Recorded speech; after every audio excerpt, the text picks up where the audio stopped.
ফরিদপুরে যুবদলের নেতাকর্মীদের সঙ্গে শামা ওবায়েদ রিংকুর মতবিনিময়। বাংলাদেশ জাতীয়তাবাদী দল বিএনপি-এর ফরিদপুর-২ আসনের নেত্রী ও কেন্দ্রীয় নেত্রী শামা ওবায়েদ রিংকু ফরিদপুর জেলা যুবদলের সাধারণ সম্পাদক জাহাঙ্গীর হোসেনের বাড়িতে নেতাকর্মীদের সঙ্গে এক মতবিনিময় সভায় অংশ নেন। সভায় তিনি আসন্ন নির্বাচনকে সামনে রেখে দলীয় নেতাকর্মীদের দিক নির্দেশনা দেন এবং যুবদলের সাংগঠনিক কার্যক্রম আরও শক্তিশালী করার লক্ষ্যে বিভিন্ন পরামর্শ প্রদান করেন। এ সময় তিনি বলেন, গণতান্ত্রিক আন্দোলন ও সাংগঠনিক ঐক্যের মাধ্যমে জনগণের অধিকার আদায়ে যুবদলকে অগ্রণী ভূমিকা পালন করতে হবে।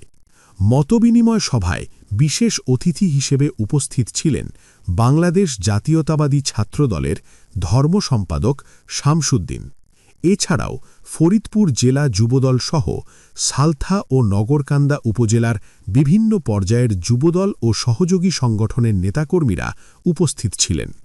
সভায় নেতারা ফরিদপুর-২ আসন, বিশেষ করে সালথা ও নগরকান্দা উপজেলার সাংগঠনিক পরিস্থিতি নিয়ে আলোচনা করেন এবং তৃণমূল পর্যায়ে দলকে আরও সুসংগঠিত করার বিষয়ে মতামত তুলে ধরেন।